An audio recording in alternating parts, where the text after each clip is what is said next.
Nudity is an art. অনেক সময় বলা হয়ে থাকে নগ্নতা নাকি শিল্প।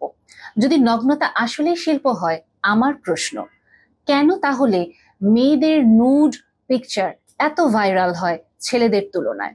কেন মেয়েদের নুড বডি বিভিন্ন ম্যাগাজিনে বলি, বিভিন্ন অ্যাডভার্টাইজমেন্টে বলি এত বেশি প্রচার হয়, কিন্তু একটা মেল নুড বডি কেন এত প্রচারণা নেই? এবং কিছুদিন আগে রণবীর সিং একটা ম্যাগাজিনে ওনার নুড পিকচারের জন্য প্রচন্ড রকম ভাবে ক্রিটিসিজম পেয়েছিলেন। কিন্তু আমরা অহরহ প্রতিনিয়ত যে সফট পর্ন আমাদের চোখের সামনে আসছে, মেয়েদেরকে যেভাবে আমরা সেক্সুয়ালি অবজেক্টিফাই করছি, এইটা নিয়ে আমাদের তো কারো কোনো প্রশ্ন নেই, কারো কোনো ক্রিটিসিজম নেই। খুব ইন্টারেস্টিং ব্যাপার, আমরা আমাদের সন্তানদেরকে সেক্স এডুকেশন দিতে চাই না, কিন্তু প্রতিনিয়ত আমরা ওদেরকে সফট পর্ন দেখাচ্ছি। আমাদের পাশে বসে বিভিন্ন মিউজিক ভিডিও বলেন, বিভিন্ন রকম ভাবে সিনেমা বলেন বা বিভিন্ন ডকুমেন্টারি বলেন, কার্টুনগুলোতেও আজকাল খুব আস্তে আস্তে করে এই যে সেক্সুয়াল অবজেক্টিফিকেশন এই জিনিসটা ঢুকিয়ে দেওয়া হচ্ছে। এই ভিডিও ক্লিপটি একটু দেখুন।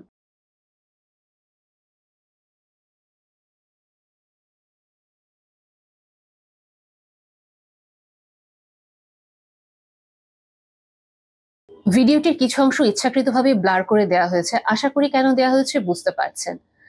আমরা একটু লক্ষ্য করে দেখি, কয়েক বছর আগেও কি আমাদের সমাজে আমরা আসলে এভাবে আমরা কি নিজেদেরকে পোশাকে আমরা অভ্যস্ত ছিলাম, বা এভাবে দেখে কি আমরা অন্য কাউকে অভ্যস্ত ছিলাম? কিন্তু জিনিসটা কি হচ্ছে, এটা কি এরকম হচ্ছে, দিনের পর দিন বিভিন্ন রকম অ্যাডভার্টাইজমেন্ট আমাদের সামনে আসছে। সেটা আমরা ম্যাগাজিন বলি, সেটা আমরা সোশ্যাল মিডিয়া বলি, ইভেন আমরা যদি বলি বিভিন্ন রকম খাবারের প্রদর্শনী বা বিভিন্ন রকম যে আমরা দ্রব্য কিনছি ওগুলোর প্যাকেটে বলি, সবকিছু থেকে আস্তে আস্তে করে জিনিসগুলো আমাদের সামনে বারবার আনা হচ্ছে। বারবার যখন আমরা একটা জিনিস দেখতে থাকি আস্তে আস্তে করে আমরা যেটা আমাদের ব্রেইন যেটা হয় ডিসেন্সিটাইজ হওয়া স্টার্ট করে। এটা আমরা বিভিন্ন থেরাপিতেও ইউজ করে থাকি, আমাদের সাইকোলজিতে, সাইকাট্রিতে, যে যখন কেউ কোনো কিছুতে ভয় পাচ্ছে আমরা তাকে এক্সপোজ করি, এক্সপোজ করতে করতে আস্তে আস্তে করে সেটা এসে ডিসেন্সিটাইজ হয়, অভ্যস্ত হয়ে যায়, তখন তার খারাপ ফিলিংটা থাকে না। সো জিনিসটা আসলে কি দাঁড়াচ্ছে, জিনিসটা যেটা দাঁড়াচ্ছে, যদি আমাদের ভেতরে লজ্জা থাকে তাহলে হুট করে একদিনে আমরা এই জীবনযাপনে বা এভাবে নিজেদেরকে প্রদর্শন করায় অভ্যস্ত হব না। বা অন্য যদি আমাদের সামনে হুট করে এভাবে নিজেকে প্রদর্শন করে, ওটা দেখেও আমাদের ভেতরে একটা লজ্জা চলে আসবে এবং আমরা ওই জায়গাটা থেকে সরে যাব বা তার সমালোচনা করব। এর চেয়ে কি আমাদের লজ্জা যদি ভেঙে দেওয়া যায়, সেই ক্ষেত্রে সবচেয়ে বেস্ট ওয়ে কোনটা? সবচেয়ে বেস্ট ওয়ে, প্রতিনিয়ত আমি আপনাকে খুব অল্প অল্প অল্প অল্প করে জিনিসটা দেখাতে থাকবো, এবং আস্তে আস্তে করে কখন যে আপনি ভালগার একটা জিনিস আপনার কাছে খুব নর্মাল মনে হবে আপনি এটা বুঝে উঠতে পারবেন না। এবং একটা সমাজ, একটা পরিবারকে ভেঙে দেওয়ার জন্য সবার প্রথম স্টেপটা হচ্ছে তার লজ্জা কেড়ে নেওয়া। একটা সমাজ বা একটা পরিবারে যখন আর কোনো লজ্জা থাকে না, তখন মানুষটার আর কোনো পিছুটান থাকে না, কোনো দ্বিধাবোধ থাকে না। সে তখন নিজের মতো করে সামনের দিকে এগিয়ে যেতে থাকে, শুধু নিজের ভালো থাকা, নিজের লোভ, নিজের লালসা, নিজের চাওয়া, নিজের পাওয়াটাকে ফোকাস করে। আজকের ভিডিওটাতে মেইনলি এই পয়েন্টগুলো নিয়ে কথা বলতে চাইছি, কিভাবে আমরা মেয়েদেরকে দিনের পর দিন সেক্সুয়ালি অবজেক্টিফাই করছি, কিন্তু এটা নিয়ে আমাদের কারো কোনো মাথা ব্যথা নেই, এবং এটাকে আমরা কত সাধারণভাবে নিয়ে নিচ্ছি। এমনকি জিনিসটা আমরা এভাবে নিচ্ছি, এখন যদি আমাদেরকে বলা হয় কোনো মেয়েকে যে তুমি এই কাজটা কেন করছো, এটা না করলেও তো হয়, আমরা ভেবে নেই যে এটা আমাদের নারী স্বাধীনতায় হস্তক্ষেপ করা হচ্ছে। আসুন এই সব বিষয়কে আস্তে আস্তে করে একটু ভেঙে আমরা দেখি। সেক্সুয়াল অবজেক্টিফিকেশন জিনিসটা কি, এটার মানে কি, কেন এটা নিয়ে এত কথা বলছি? সেক্সুয়াল অবজেক্টিফিকেশন বলতে আমরা আসলে যেটা বুঝি, একটা মেয়েকে, বিশেষ করে মেয়েদেরকে তো এটা বেশি করা হয়, সো আমি আজকে মেয়েদের পার্টটাই বেশি হাইলাইট করব।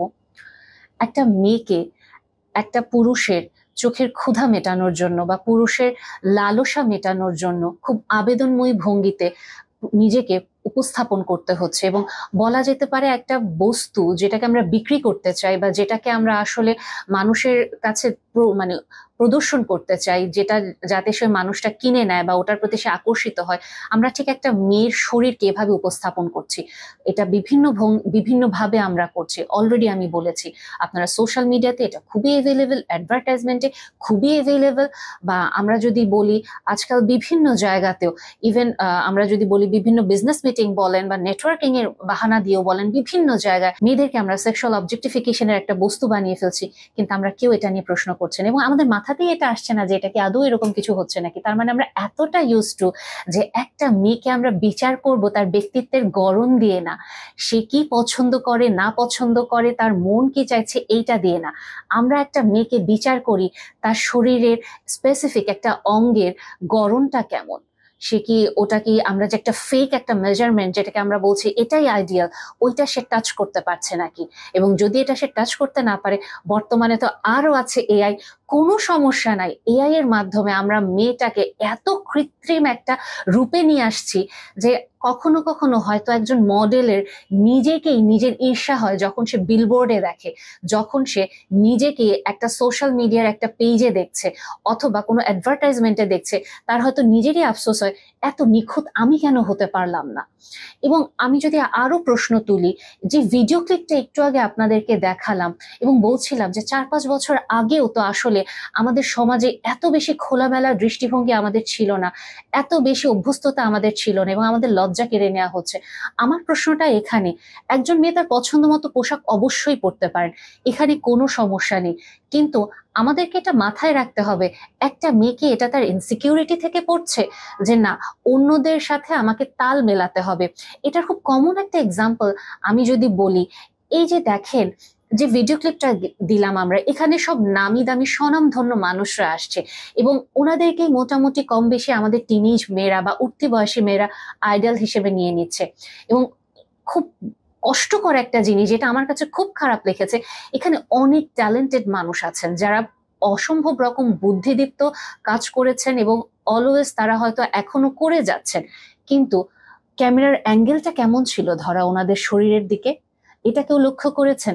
স্পেসিফিক একটা পার্টকে কেন এভাবে হাইলাইট করতে হবে এবং একটা পাবলিক টিভিতে এটা এভাবে প্রচার করা হচ্ছে, ক্যামেরাটা এভাবে ধরা হচ্ছে যেখানে এই প্রত্যেকটা মানুষের ব্যক্তিত্ব অসম্ভব প্রশংসনীয় হতে পারে, অথবা ওনারা বিভিন্ন রকমের বুদ্ধিদীপ্ত কাজ করে যাচ্ছেন ওনাদের শুধুমাত্র শরীরের সৌন্দর্য প্রকাশ বাদেও। কিন্তু আমরা আসলে এই মানুষগুলোকে কিভাবে উপস্থাপন করছি এবং আমরা কেন তাহলে এটাকে এত স্বাভাবিক ধরে নিচ্ছি যে ক্যামেরার অ্যাঙ্গেল একটা মেয়ের বডির দিকে এভাবে ধরা যেতেই পারে। আরো যদি বলি, যেটা বলছিলাম যে একটা উঠতি বয়সী বা একটা টিনেজের একটা মেয়ে যখন এভাবে দেখছে যে ওকে ফাইন ওনারা আমার আইডল এবং ওনাদেরকে ওনাদের মতো আমি যদি হতে চাই আমার নিজেকেও এভাবে গড়ে তুলতে হবে, আমার শরীরটাকে এভাবে সুন্দর করতে হবে এবং ঠিক ওই মেজারমেন্টটাতে গেলে আমিও সুন্দর হব।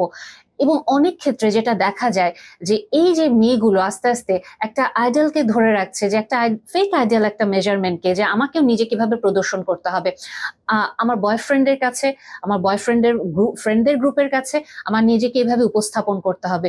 যদি আমি এভাবে উপস্থাপন করতে না পারি তাহলে আমি তো এত বেশি ইনস্টাগ্রামে বা সোশ্যাল মিডিয়াতে আমি লাইক পাবো না, বা আমি এত কমেন্ট পাবো না, বা আমি এরকম ফেমাস হতে পারবো না, বা আমি কোনো হাইপ ক্রিয়েট করতে পারবো না। আর কে না চায় আসলে বর্তমান যুগে বা এই উঠতি বয়সী একটা বাচ্চা অবশ্যই চাইবে যে সেও একটু প্রশংসা পাক, সেন্টার অফ অ্যাটেনশন পেয়ে যাক। সো অনেক ক্ষেত্রে আমরা আসলে বুঝতেও পারছি না যে আমরা নিজের অজান্তে অ্যাকচুয়ালি নিজেদেরকে কিভাবে সেক্সুয়ালি অবজেক্টিফাই করে ফেলছি এবং অনেক ক্ষেত্রে আমরা মেয়েরা নিজের অজান্তেই নিজেদেরকে এটা করছি, পুরুষরা যে এখন আমাদেরকে বাধ্য করছে এরকমও আর থাকছে না। এবং আপনাদের সাথে সমাজেরই আরেকটা চিত্র যদি আমি একটু তুলে ধরতে চাই, সেদিন কিছুদিন আগে একটা রেস্টুরেন্টে গিয়েছিলাম বসুন্ধরার কাছাকাছি, বসুন্ধরা রেসিডেন্সিয়াল এরিয়ার কাছাকাছি, এবং ওখানে যেহেতু অনেকগুলো ভার্সিটি আছে এবং ওখানে অনেকেই থাকেও ভার্সিটির কাছে থাকার জন্য, সো রেস্টুরেন্টগুলোতে দেখা যায় যে এরকম ভার্সিটি পড়ুয়া শিক্ষার্থীদের অনেক ভিড় থাকে। সো ওরকমই আমরা ফ্যামিলিগতভাবেই গিয়েছিলাম। সো আমরা একটা টেবিলে বসেছি, হঠাৎ করে একটা টেবিলের খুব পাশেই আমাদের বসা, কনভারসেশন কানে আসা স্টার্ট করলো। আমি কাউকে অপমানিত করার জন্য না, কিন্তু আমি যে সিনারিওটা বোঝানোর জন্য আপনাদের সামনে একটু ডিসক্রাইব করছি। সিনারিওটা ছিল এরকম, যিনি আপুটা ছিলেন, আপু যথেষ্ট খোলামেলা পোশাকই পরেছেন, তার সামনের অংশ বেশ এক্সপোজ ছিল এবং তার উনি হাতা কাটা একটা ড্রেস পরেছেন, অ্যাবসলিউটলি ওকে। আমি এখানে আপুটার ড্রেস আপ নিয়ে কোনো প্রশ্ন তুলতে চাইছি না, এটা সম্পূর্ণ আপুটার স্বাধীনতা, উনি ওনার মতো করে পড়তে পারেন। কিন্তু প্রবলেমটা হলো তখনই যখন ওনার সাথে আসা বন্ধুটি আরেক টেবিলের আরেকজন আপুর দিকে তাকাচ্ছিলেন, যার ড্রেস আপ কিনা ঠিকই ওই আপুটার মতোই ছিল, কিন্তু আপুটার কোয়েশ্চেন হচ্ছে তুমি কেন বারবার ওই টেবিলের দিকে তাকাচ্ছ, তোমার কি প্রয়োজন ওই টেবিলের দিকে তাকানোর। এবং ভাইয়াটি বলছে যে আমি কোথায় ওখানে বারবার তাকাচ্ছি, আমি জাস্ট একবার তাকিয়েছি, দ্যাটস ইট। এবং তুমি এত ইনসিকিউর কেন ফিল করছো? এবং এক কথা দু কথা হতে হতে যে কথাগুলো শুধু আমাদের টেবিলে আমাদের কানে আসছিল, একটা সময় পুরো রেস্টুরেন্টে এটা একটা সিন ক্রিয়েট হয়ে গেল, প্রচন্ড চিৎকার চেঁচামেচি, এবং একটা পর্যায়ে একজন আরেকজনের গায়ে ঠাস করে কোপ ছুঁড়ে মারলো, আরেকজন উঠে এসে থাপ্পড় দিল, এবং তারপর তার সিন ক্রিয়েট করে চলে গেল। আমার কথাটা এখানে আসছে, দেখুন, যখন আমি এই পোশাকটাতে বেশ স্বচ্ছন্দ বোধ করছি, অন্যভাবে আরেকজন এই পোশাকটাতে স্বচ্ছন্দ বোধ করবেন, এবং আমার কি আসলে তখন ইনসিকিউর ফিল করা উচিত আমার পার্টনার যদি অন্য কারো দিকে তাকায়? কারণ আমি যখন এভাবে ড্রেস পরে যাচ্ছি, হ্যাঁ ডেফিনেটলি আমি আমার মনের ইচ্ছা মতো স্বাধীন মতো ড্রেস পরতে পারি, কিন্তু আমাকে তো এই জিনিসটাও মাথায় রাখতে হবে যে এটা একটা ছেলেকে আসলে সিডিউস করে। এখানে ওভারঅল সিনারিওটা আমরা যদি এক্সপ্লোর করি, ডেফিনেটলি এখানে হাই ভ্যালু লো ভ্যালু ম্যানের একটা প্রশ্ন আসে। এখানে হাই ভ্যালু ম্যান তারাই যারা তাদের শর্ট টাইম যে টেম্পটেশনটা এটা কন্ট্রোল করতে পারে, এবং অনেক ক্ষেত্রে ছেলেদের ব্রেনটা এভাবেই তৈরি থাকে, এভাবেই তাদের ওয়্যারিংটা কাজ করে, যে যখন তার পাশ দিয়ে কোনো মেয়ে যাবে সে চট করে তাকিয়ে ফেলবে, এবং ছেলেরা অ্যাকচুয়ালি সিডিউস হয়ে যায়, তাদের কিছু করার নাই। এবং এই কারণে শুরুতেই আমি এই জিনিসটা বলেছি যে আমরা কি একটা পুরুষের চোখের ক্ষুধা মেটাচ্ছি, আমরা তাদের লালসার শিকার হয়ে যাচ্ছি, এবং আমরা হয়তো নিজের অজান্তেই নিজেকে সেক্সুয়ালি অবজেক্টিফাই করে ফেলছি, যেটা আমরা বুঝতেও পারছি না। ডেফিনেটলি একটা পুরুষের দায়িত্ব নিজের টেম্পটেশন কন্ট্রোল করা, নিজেকে অবশ্যই তার কন্ট্রোল করতে হবে, বাট আমাদেরও তো আসলে কিছু ক্ষেত্রে এটা মাথায় রাখা উচিত যে আমি যে ড্রেসটা পরছি, ডেফিনেটলি আমার ড্রেস, এটা আমার স্বাধীনতা, আমি অবশ্যই আমার মন মতো পরতে পারবো। ঠিক একইভাবে আরেকটা মেয়েও তো তার স্বাধীনতা অনুযায়ী এই ড্রেসটা এভাবে পরবে, এবং আমার পার্টনারের ব্রেনটাও তো এভাবেই ওয়্যারিং করা, এবং সে তো আসলে তাকাবেই। সো আমি কেন ইনসিকিউর ফিল করব? আমার পার্টনারের প্রতি যদি আমার কমপ্লিট ট্রাস্ট থাকে। এবং আরেকটা ব্যাপার যেটা, অনেক সময় আমার পার্টনার হয়তো তাকালো, বাট সে হয়তো ওভাবে সিরিয়াস হলো না, কিন্তু আমি কেন এত ট্রিগার হয়ে যাব যে আমার পার্টনার কেন অন্য মেয়ের দিকে তাকাচ্ছে, কেন ওই মেয়েগুলো এত বেশি খোলামেলা ড্রেস পরছে, কেন ওই মেয়েগুলো নিজেদেরকে ঢেকে রাখছে না? আমি যখন এভাবে একটা ড্রেস আপ করতে পারি, স্বাভাবিকভাবে অন্য একটা মেয়েও এরকম ড্রেস আপ করতে পারে, এবং আমার পার্টনার অন্য মেয়ের দিকে তাকাতেই পারে, কারণ আমার দিকেও অন্য ছেলেরা তাকাচ্ছে। সো অনেক ক্ষেত্রে আপনার কাছে মনে হতে পারে আমি এখানে জাজমেন্টাল একটা ভিউ দিচ্ছি, বাট এটা জাজমেন্টাল ভিউ না, আমি জাস্ট একটা পয়েন্ট তুলে ধরছি। এবং ডেফিনেটলি যারা লো ভ্যালু ম্যান, একটা জিনিসকে আমাদের সমাজকে এখনো অনেক বেশি হাই ভ্যালু ম্যান তৈরি করতে পারছে, আমাদের চারপাশে কে অনেক বেশি হাই ভ্যালু ওমেন এখনো তৈরি হচ্ছে। অনেক ক্ষেত্রে আমরা অ্যাকচুয়ালি মেয়েরাও যেমন আস্তে আস্তে আমাদের ভ্যালুর দিক থেকে অনেক বেশি নিচে নেমে যাচ্ছি, ছেলেরাও অনেক বেশি তাদের ভ্যালুর দিক থেকে নিচে। আমরা ভাবি যে ছেলেরাই হয়তো অনেক বেশি লো ভ্যালুতে থাকে, না, মেয়েরাও থাকে। কিভাবে থাকে? একটা জিনিস আপনি যদি খেয়াল করেন, বেশিরভাগ সময়ে ডেফিনেটলি একটা মেয়ে তার ইচ্ছা মতো ড্রেস পরতে পারে, কিন্তু কোয়েশ্চেনটা ওখানে, সে কি ইনসিকিউরিটি থেকে পড়ছে, নাকি সে এটা তার মনের ইচ্ছা এবং উইদাউট এনি ইনসিকিউরিটি সে জাস্ট সিম্পলি এটা পরে যাচ্ছে? একটু আগে আমি যে একটা পয়েন্ট তুলে ধরছিলাম, যুক্ত বয়সী টিনরা বা অনেক সময় টিনেজাররা যেটা করে যে সে একটা গ্রুপের অ্যাটেনশন পেতে বা একটা সার্টেন একটা হাইপ মেনটেন করতে অথবা স্ট্যাটাস কিউ মেনটেন করার জন্য সে নিজেকে এক্সপোজ করতে থাকে আস্তে আস্তে করে, এবং সে প্রচন্ড রকম আবেদনময় ভঙ্গিতে ইনস্টাতে ছবি পোস্ট করে। এবং অনেক ক্ষেত্রে আমরা যদি দেখি ইনস্টাগ্রামের যে ছবিগুলো বা ফেসবুকে সোশ্যাল মিডিয়াতে আমরা মেয়েরা অনেক সময় যে ছবিগুলো পোস্ট করি, অনেক বেশি নিজেদেরকে এক্সপোজ করে পোস্ট করছি, এবং আমরা এই জিনিসটা জানি যে একটা ছেলে ওই ছবিটা দেখলে অবশ্যই সিরিয়াস হবে, বাট স্টিল আমরা বলছি এটা আমার স্বাধীনতা, আমি এটা করব, অবশ্যই এটা আমার স্বাধীনতা, এটা আমি করব। কিন্তু আমাকে তো এটাও মাথায় রাখতে হবে, আমি যখন এই ছবিগুলো এভাবে পোস্ট করছি, যদি আমি এটা আমার ইনসিকিউরিটি থেকে করি, বা আমি যদি এটা একটা ছেলেকে চেস করার জন্য করি, কোন ধরনের ছেলেরা অ্যাকচুয়ালি আমার দিকে অ্যাট্রাক্টেড হবে? ডেফিনেটলি একটা লো ভ্যালু ম্যানই আমার দিকে অ্যাট্রাক্টেড হবে, যারা কিনা বিশ্বাস করে যে চুমকি চলেছে একা পথে, সঙ্গী হতে দোষ কি তাতে, অথবা আরেকটা গান যে কথাটা আমার মাথায় আসছে না, বাসন্তী রং শাড়ি পরে ললনারা মেলায় যায় রে, তারপরে কি, তারপর রেহাই নাই রে, সামথিং এরকম একটা লাইন এরকম ছিল যেটা আমার মাথায় আসতেছে না।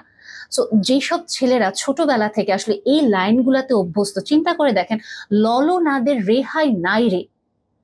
সো আমাদের ছেলেদেরকে আমরা শিখাচ্ছি কি? এবং তার উপরে আমরা আমাদের মেয়েরা অনেক সময় নিজেদের ইনসিকিউরিটি থেকে নিজেদেরকে খুব আবেদনময়ী ভঙ্গিতে আমরা পোস্ট করছি আমাদের ছবিগুলো। সো আমাদের প্রতি একটা তো শ্যালো মেন্টালিটির একটা ছেলেই অ্যাট্রাক্টেড হবে। সো আমি যখন আমার ইনসিকিউরিটি থেকে একটা শ্যালো মেন্টালিটির একটা ছেলেকে অ্যাট্রাক্ট করছি, সো ডেফিনেটলি আমার চেয়ে অ্যাট্রাকটিভ বডি নিয়ে আরেকজন হাজির হবে, আমার চেয়ে আরো আবেদনময়ী ছবি নিয়ে, আমার চেয়ে আরো আবেদনময়ী পোজ নিয়ে আরেকজন উপস্থিত হবে আমার পার্টনারের সামনে, এবং তার শ্যালো মেন্টালিটির কারণে সে খুব দ্রুত আমার থেকে আরেকজনের কাছে চলে যাবে অ্যাট্রাক্টেড হয়ে। সো এইটার আসলে শেষ কোথায়? এবং যখন আমরা নিজেদেরকে এত বেশি সেক্সুয়ালি অবজেক্টিফাই করে ফেলছি, আমরা কি বুঝতে পারছি এটার ফলাফলটা কি আসে? আমরা মেয়েরা অবশ্যই প্রচন্ড রকম ভাবে ডোমেস্টিক ভায়োলেন্সের শিকার হই, আমরা সেক্সুয়ালি হ্যারাস হই প্রতিনিয়ত, আমরা সেক্সুয়াল ভায়োলেন্সের মুখোমুখি হয়ে যাই কন্টিনিউয়াসলি। আমাদের কাছে মানে আমরা খবরের পত্রিকায় দেখি রেপ হচ্ছে, ইভেন আজকাল ছোট বাচ্চারা পর্যন্ত এখান থেকে মুক্তি পাচ্ছে না। সো আমরা মেয়েরা যত বেশি এরকম এক্সপোজ ড্রেসে একটা পুরুষ মানুষকে অভ্যস্ত করছি, আমরা যত বেশি আমাদের চারপাশে এই গানগুলো দিয়ে আমরা অভ্যস্ত করছি, আমরা কিভাবে চিন্তা করি যে একটা হাই ভ্যালু ম্যান আমার প্রতি অ্যাট্রাক্টেড হবে বা একটা হাই ভ্যালু ম্যান আমার দিকে আসবে? সো আমি যখন নিজের ইনসিকিউরিটি নিজেই ডিল করতে পারছি না, এবং একটা মেয়ের ভিতরে আসলে ইনসিকিউরিটি আসবে না কেন, যখন সে আসলে নিজেকে খুব মডেস্ট একটা ড্রেস পরে সে চলছে, খুব মডেস্ট ওয়েতে সে চলাফেরা করছে। আমরা কমনলি তাদেরকে ভার্সিটিতে বা স্কুলে কি কি নাম দিই? আমরা তাদেরকে নাম দিই খালাম্মা, আমরা তাদেরকে বলে থাকি বেহেনজি, আমরা তাদেরকে বলে থাকি তুমি তো আম্মা।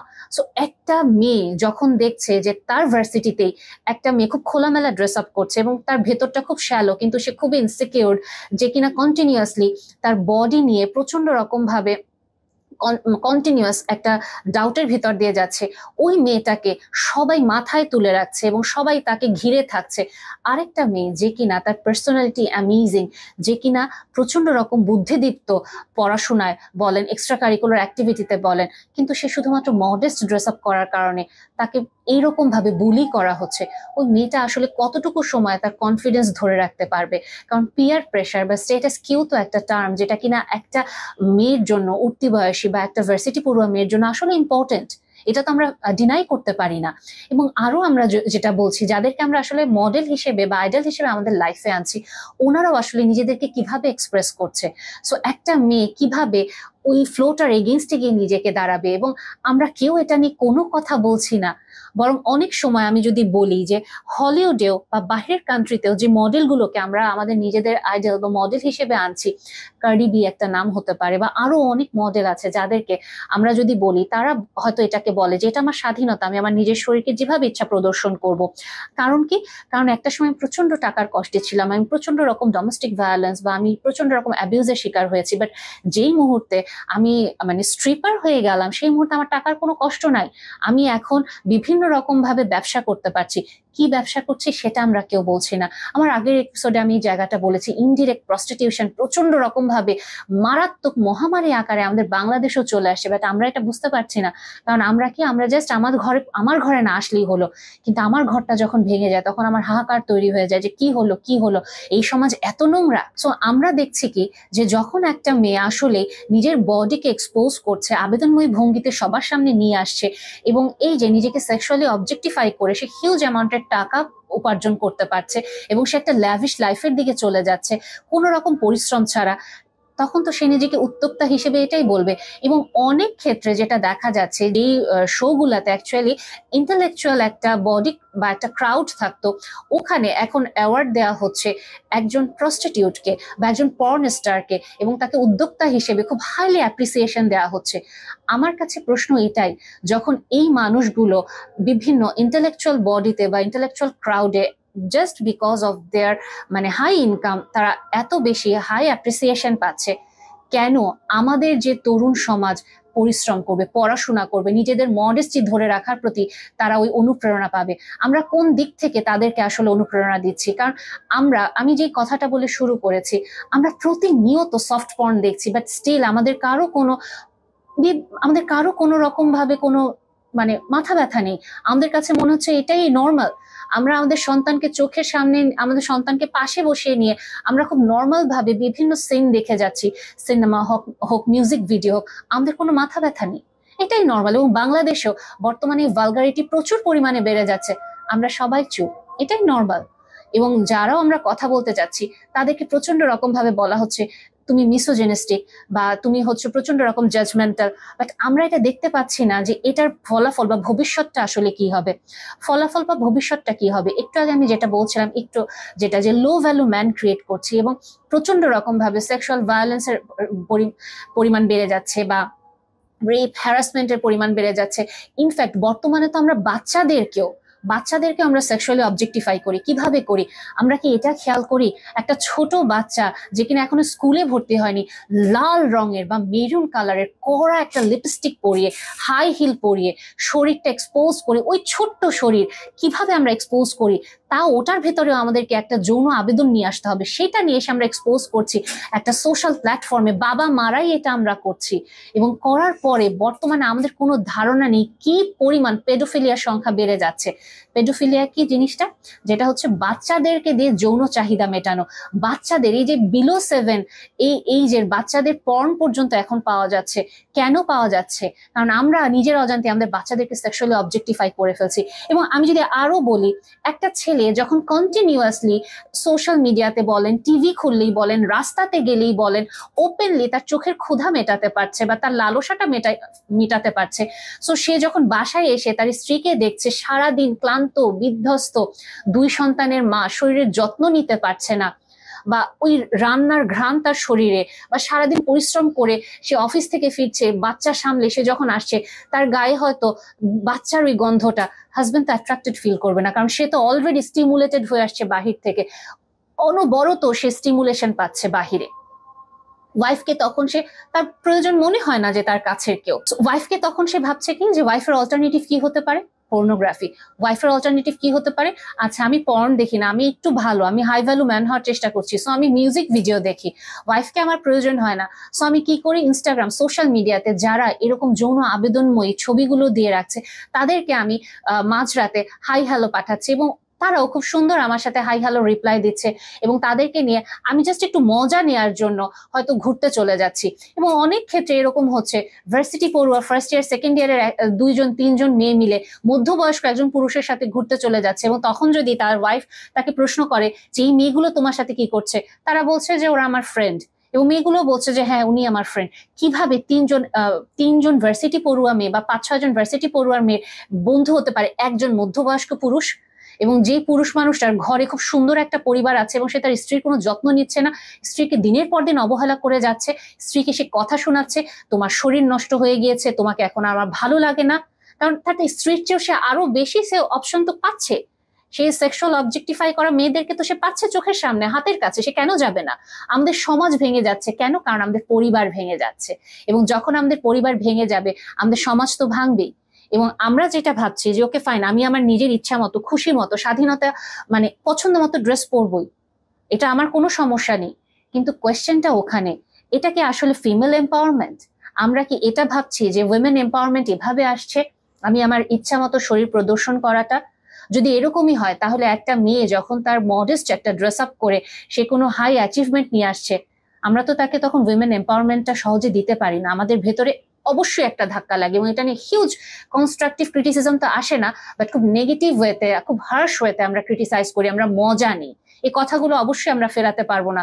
কারণ কি, যেহেতু আমি একজন মেয়ে, আমি খুব ভালো মতো জানি একটা উইমেন সোসাইটি কেমন হয় এবং এখানে কি রকম আলোচনা চলে। এবং আরো জিনিসটা যেটা আমি অবশ্যই কিন্তু বলছি না যে সব মেয়েরাই এরকম ইনসিকিউর, আমি অনেক আত্মবিশ্বাসী মেয়েকে জানি এবং আমি অনেক আত্মবিশ্বাসী আপুদেরকেও জানি যারা প্রচন্ড রকম হাই অ্যাচিভার এবং তারা উইদাউট এনি মানে সেলফ ডাউট তারা নিজেদেরকে ক্যারি করতে পারে যে কোনো গেট আপে। এটা তাদের স্বাধীনতা এবং তাদের প্রতি আমার এখানে কোনো কথা না। আমার কথাটা সেখানে যেখানে আমরা ইনসিকিউরিটি থেকে নিজেদেরকে অবজেক্ট হিসেবে প্রদর্শন করছি, একটা বস্তু, যৌন চাহিদার একটা বস্তু হিসেবে নিজেকে প্রদর্শন করছি, কিন্তু আমরা এর ক্ষতিকর দিকগুলো দেখছি না। এবং আরেকটা জিনিস যেটা হচ্ছে, যখন আমাদের হাজবেন্ডরা দেখা যাচ্ছে এই যে বাইরে বিভিন্ন রকম ভাবে নিজেদেরকে ব্যস্ত রাখছে, পর্নোগ্রাফি দেখে নিজেদেরকে ব্যস্ত রাখছে, সো যেটা হয় যে আমাদের ধীরে ধীরে নিজেদের মেয়েদের ভিতরে বডি নিয়ে ইনসিকিউরিটি চলে আসে।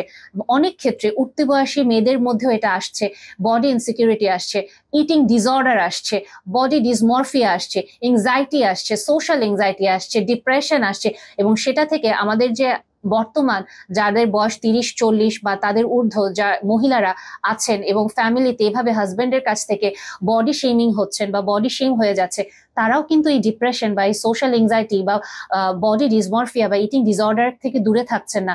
এবং অসংখ্য মহিলাদের সাথে বা অসংখ্য আপুদের সাথে বা উঠতি বয়সী টিনেজারদের সাথে আমার কথা হয় এবং তাদেরকে আমাদের বসতে হয়, এবং আমার কলিগরাও দেখেন এবং তাদের সাথেও তাদের এই অভিজ্ঞতাগুলো তারা শেয়ার করছেন যে বর্তমান সমাজ আসলে কোন দিকে যাচ্ছে, কিন্তু আমরা কেউ এটা নিয়ে কথা বলতে নারাজ। এবং আরেকটা জিনিস, অনেক ক্ষেত্রে ছেলেদের মাথায় যেটা কাজ করে যে ফাইন, একটা মেয়েকে ভালোবাসার জন্য আসলে কি দরকার, আমি তো একটা মেয়েকে ভালোবাসার জন্য প্রচন্ড রকম ভাবে গিফট দিচ্ছি, কারণ ওরা এটা পেলেই খুশি হয়ে যাচ্ছে, ওদেরকে আমি টাকা দিচ্ছি, ওদের পছন্দ মতো একটা ল্যাভিশ লাইফ আমি দিচ্ছি, এরপরে একটা মেয়ের আর কি পছন্দ হতে পারে। কিন্তু আমরা ছেলেরা এটা খেয়াল করছি না যে দিনের পর দিন আমি আমার পছন্দের মানুষটাকে, আমার স্ত্রীকে আমি কি পরিমাণ অবহেলা করছি, আমি তার শরীরটাকে কি পরিমাণ তুলনা করছি অন্য মেয়েদের সাথে। অহরহ আমরা ছেলেরা যে কাজটা করি, একটা সুন্দর একটা এআই দিয়ে তৈরি করা একটা ফিমেল বডি অথবা একটা মডেলের একটা বডি, ওই ছবিটা আমরা দিয়ে দিচ্ছি আমাদের ওয়াইফকে, তুমি ওর মতো হওয়ার চেষ্টা করো। আমরা যে আমার পার্টনারকে কি পরিমাণ ডিমিন করলাম বা কি পরিমাণ অপমান করলাম, এই জিনিসটার ন্যূনতম ধারণা আমরা রাখি না, কারণ আমাদের কাছে যেটা মনে হয় আমি তো টাকা পয়সা দিচ্ছি, আমি তো সবকিছু দিচ্ছি, সো ওর আর এটা নিয়ে প্রশ্ন কি থাকবে, সো আমি যেরকম চাচ্ছি ও তো একটু এরকম হইতেই পারে।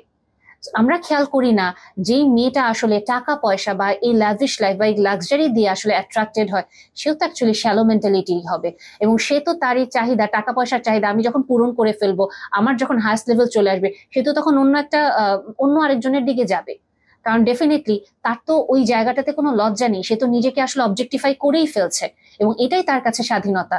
সে যত নিজেকে অবজেক্টিফাই করছে, সে বুঝতে পারছে সে তত বেশি ভালো একটা লাইফ লিড করতে পারছে, কেন সে আমার কাছে থাকবে দিনের পর দিন। সো এই পয়েন্টগুলো যখন আমরা আসলে খুব ডিপ ভাবে চিন্তা করি, আমরা যখন সমাজের আসলে এই ঠুনকো যে ভাবমূর্তিটা বা ইমেজটা এটা ভেঙে ফেলে আমরা যখন ভেতরের দিকে যাই, আমরা আসলে বুঝতে পারি যে আমরা কোথায় চলে যাচ্ছি। এবং যে কথাটা আমি এই নিয়ে দুবার বলে আজকে এখন তিনবার বলছি, যখন আসলে আমার নিজের হাতটা পড়ে আগুনে, তখন আমি বুঝতে পারি যে আসলে আমি কি পরিমাণ আমার সমাজের অধপতন হয়েছে। কিন্তু যতক্ষণ পর্যন্ত এটা না হচ্ছে, যতক্ষণ পর্যন্ত আমরা জাস্ট এটা ইউটিউব একটা র্যান্ডম ভিডিও হিসেবে শুনছি, তারপরে বন্ধ করে দিচ্ছি বা স্ক্রল করে চলে যাচ্ছি, আসলে ততক্ষণ পর্যন্ত এটা ম্যাটার করে না। আমরা শুধু বলি ও বাবা, সমাজে আসলেই এগুলা হতে পারে বা এগুলা হচ্ছে, বা এই মহিলা মনে হয় বানিয়ে বানিয়ে বলছে। কিন্তু যেটা বললাম, আগুনে যখন হাত পড়ে এবং যার পড়ে সে বুঝতে পারছে যে আসলে আমরা কোথায় নিয়ে যাচ্ছি নিজেদেরকে। এবং আমাদের বাবা মাদের আসলে এখন চিন্তা করা উচিত, আমি আমার মেয়েটাকে কতটুকু সেক্সুয়ালি অবজেক্টিফাই করতে দিব নিজেকে, নাকি আমি আমার মেয়েটাকে বলবো যে মা, তোমার মূল্যবোধটা অনেক বেশি প্রয়োজন, তোমার ব্যক্তিত্বের গড়নটা সুন্দর করো মা, এটা বেশি প্রয়োজন। কারণ তুমি কতদিন নিজেকে নিজে সেক্সুয়ালি অবজেক্টিফাই করতে পারবা, তোমার বয়স তুমি কতদিন আটকে রাখতে পারবা। বর্তমানে এখন আবার নতুন ট্রেন্ড শুরু হয়েছে, আগে আমরা জানতাম ফর্সা মানে সুন্দর, কিন্তু এখন আমরা যেটা অ্যান্টি এইজিং ক্রিম আমরা ইউজ করি, কথায় কথায় সবকিছুতে anti ageing food, anti ageing elation, anti ageing ব্যায়াম, এটা করতে হবে এটা করতে হবে, তাইলেই বয়স হবে না। আসলেই কি বয়স আটকে রাখা যায়? এটা কিভাবে সম্ভব? আমি যদি বলি বিশ্বের নামি দামি মডেল যারা ছিলেন, অ্যাঞ্জেলিনা জোলি, ওনার কি বয়স হয়নি? বা আমরা যদি আরো কাছে যাই, কারিনা কাপুর বা রানী মুখার্জি বা কাজল, যারা একসময় দাপিয়ে বেরিয়ে গিয়েছেন, ওনাদের কি কারো বয়স হয়নি? ওনাদের তো টাকা পয়সার অভাব নেই, ওনার প্লাস্টিক সার্জারি থেকে বটক্স থেকে যা কিছু দরকার সবকিছু করতে পারে, সবকিছু, বাট স্টিল চেহারার ভাঁজটা তো লুকানো যাচ্ছে না, চেহারার ভাঁজটা তো বেরিয়ে হয়ে আসছে।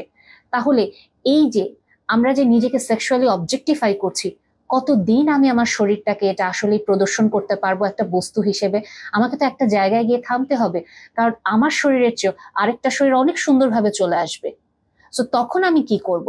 তখন তো আমি নিজেকে আসলে ওই কম্পিটিশনটাতে টিকিয়ে রাখতে পারবো না। এরপরে যে ডিপ্রেশনটা চলে আসে বা যে ট্রমার জীবনটা চলে আসে বা যে অন্ধকারে নিজেরা তলিয়ে যেতে থাকি, এইটার কথা তো আসলে কেউ বলে না।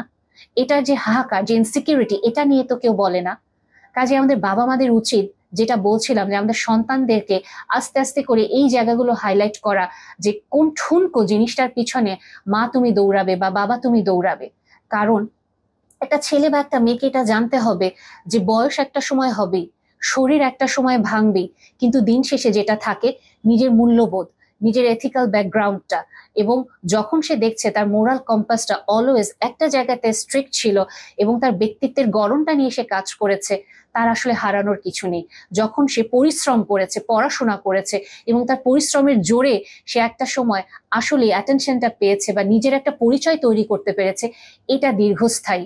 এমনকি এটার জন্য মানুষ তাকে সব সময় মনে রাখবে তার কাজের মাধ্যমে, তার ব্যক্তিত্বের কারণে। কিন্তু যেই মানুষটা খুব ঠুনকো টেম্পোরারি একটা জিনিস নিয়ে আসছে, তার যৌন আবেদন নিয়ে সে সবার সামনে উপস্থিত হচ্ছে, কিছু সময় একটা হাইপ ক্রিয়েট করতে পারছে, কতজন তাকে মনে রাখবে, কতদিন তাকে মনে রাখবে? কারণ তার চেয়েও অ্যাট্রাকটিভ কেউ চলে আসবে, তখন তো সে আর নাই। কাজে আমরা যখন আমাদের মেয়েদেরকে এটা শেখাবো যে তুমি তোমার নিজেকে এত সহজলভ্য বা এত সস্তা করে দিও না, তুমি তোমার নিজেকে কখনোই একটা পুরুষের চোখের ক্ষুধা মেটানোর জন্য এত সহজলভ্য করে দিও না, এবং এটা কখনো নারী স্বাধীনতা হতে পারে না। এই ছবিটা দেখুন, এই ছবিটা যে সময়ের ছবি, এই তিনজন ভদ্র মহিলা এশিয়া উপমহাদেশ থেকে গিয়েছিলেন পড়াশোনা করার জন্য মেডিকেল সায়েন্সে, এবং তিনটা দেশ থেকে এসেছেন, ইন্ডিয়া থেকে, জাপান থেকে এবং সিরিয়ার দামেস্কে থেকে এসেছেন। এবং ওনাদের পরিশ্রম, পড়াশোনা বা বুদ্ধিদীপ্ত অর্জনের কারণেই কিন্তু এখন পর্যন্ত সমাজের কাছে খুবই পরিচিত। এটা হচ্ছে নারী স্বাধীনতা বা বলি উইমেন এম্পাওয়ারমেন্ট, এটার সবচেয়ে বেস্ট এক্সাম্পল হতে পারে।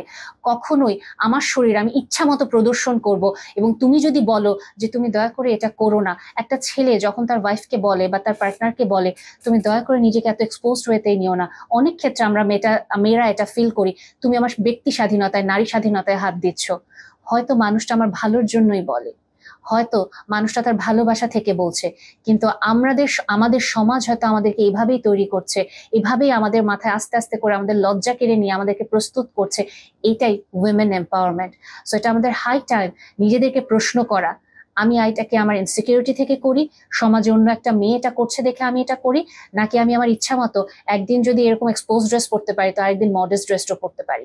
আরেকটা জিনিস, যেই মানুষগুলো আমরা বলছি যে না এটা সেক্সুয়াল অবজেক্টিফিকেশন না, তাহলে যেই মডেলরা দিনের পর দিন নিজেদেরকে খুব যৌন আবেদনময়ী হিসেবে প্রকাশ করছে বা কন্টেন্ট ক্রিয়েট করে নিজেদেরকে একটা হিউজ একটা লাক্সারিয়াস লাইফের দিকে নিয়ে যাচ্ছে, ওই কন্টেন্ট ক্রিয়েটাররা বা ওই মডেলরা কি চাইলেই নিজেদেরকে মডেস্ট ওয়েতে প্রদর্শন করে সবার সামনে নিয়ে এসে এই সেম উপায়ে কারেন্সি তারা মানে আর্ন করতে পারবে, তারা সেম ওয়েতে টাকা উপার্জন করতে পারবে? এবং তারা কি চাইলেই আজকে যে পজিশনটা ক্রিয়েট করেছে একটা যৌন আবেদনময়ী ভাবে নিজেদের শরীরকে প্রদর্শন করে, ওটা যদি তারা বন্ধ করে দেয় হুট করে, তাদের যে ক্লায়েন্টরা ছিল বা তাদের আমি যদি বলি সুগার ড্যাডি ছিল সো কল্ড, তারাই কি মেনে নিবে? তারাই কি তাদের দিকে আঙ্গুল তোলা থেকে বন্ধ করে দিবে? সো আসলে আমরা নারী স্বাধীনতা বলতে কি বুঝাচ্ছি? আমরা কি নারী স্বাধীনতার নাম করে আসলে পুরুষের ক্ষুধা মেটানোর জন্য আরো পরাধীনতা বরণ করে নিচ্ছি? আমরা কি এটাই মানে এই পরাধীন জীবনটাই কি আমাদের কাছে স্বাধীনতা, যে আমি যত বেশি একটা ছেলের চোখের ক্ষুধা মেটাবো, ছেলের লালসা মেটাবো, তত বেশি আমি স্বাধীন?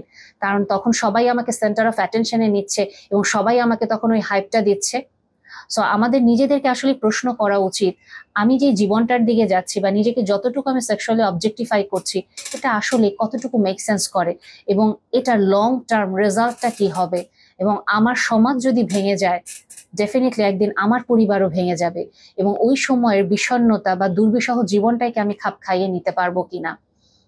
আর আমাদের ছেলেদেরও নিজেদেরকে এই প্রশ্নটা করা উচিত, যেই মেয়ের পিছনেই আমি ছুটি না কেন, ওই মেয়েটার শরীর এক সময় ভাঙবি, বয়স হবে, আমারও বয়স হবে, সব সময় এই যৌন চাহিদা আমার জীবনে থাকবে না, এবং কিছু সময় হয়তো আমার এটা ইচ্ছা করবে কেউ একটু আমার যত্ন নিক মানসিকভাবে, কেউ একটু আমার কথা শুনুক, কেউ আমার পাশে বসুক। ডেফিনেটলি একটা ছেলের জন্য তার সেক্সুয়াল নিড ইম্পর্টেন্ট, বাট একটা ছেলের জন্য এটাও ইম্পর্টেন্ট কেউ তাকে অ্যাকনলেজ করুক, কেউ তাকে তার লিডারশিপ রোলটাকে অ্যাকসেপ্ট করুক এবং তার কথায় হ্যাঁতে হ্যাঁ বলুক, তাকে ভালোবাসুক, তার মতামতগুলোকে সম্মান করুক। কাজে আমরা ছেলেরাও যদি দিনের পর দিন এই যৌন আবেদনময়ী মেয়েদের পিছনেই ছুটে বেড়াই, আমরা আসলে দিন শেষে আমাদের জন্য কি জমা করছি? দিন শেষে আমি কি আমার জন্য শান্তির কোনো জায়গা তৈরি করছি, নাকি আমি সব সময় কন্টিনিউয়াস আমার ডোপামিন স্টিমুলেশনে যাচ্ছি? আমার কাছে মনে হচ্ছে আজকে এতটুকু দেখলে আমি যে স্টিমুলেশন ফিল করতাম, আজকে সেই এতটুকু দেখলে আমার ভালো লাগছে না, আমার আরো বেশি দেখতে হবে। আগে একটা মেয়ের সাথে আমার ডেট করে ভালো লাগতো, এখন একটা মেয়ের সাথে আমার ডেট করে ভালো লাগছে না, আমার একসাথে দুইজনের সাথে ডেট করতে হচ্ছে, তিনজনের সাথে ডেট করতে হচ্ছে, টাইম পাস করতে হচ্ছে। সো আমি আসলে কোন দিকে চলে যাচ্ছি? এটা তো কাইন্ড অফ অ্যাডিকশনের দিকেই চলে যাচ্ছে। সো সেক্স অ্যাডিকশনও আমাদের আস্তে আস্তে বেড়ে যাচ্ছে, এবং আমরা ধীরে ধীরে অনেক বেশি একটা ভালগার সমাজের দিকে চলে যাচ্ছি, যেখানে আমাদের কোনো মূল্যবোধ থাকছে না। আমরা যা খুশি তাই আমরা করতে পারছি, এবং এটাই আমাদের স্বাধীনতা। কাজে আমাদের না আবার একটু ভাবতে হবে, আমরা আসলেই নিজেদেরকে লজ্জা থেকে দূরে সরিয়ে নিয়ে এসে কোথায় দাঁড় করাচ্ছি। এবং এটা এই মুহূর্তে খুব আনন্দ মনে হচ্ছে, কিন্তু আমার বয়স যখন 60 বছর 70 বছর হবে, তখন আমি আসলে কি নিয়ে থাকবো?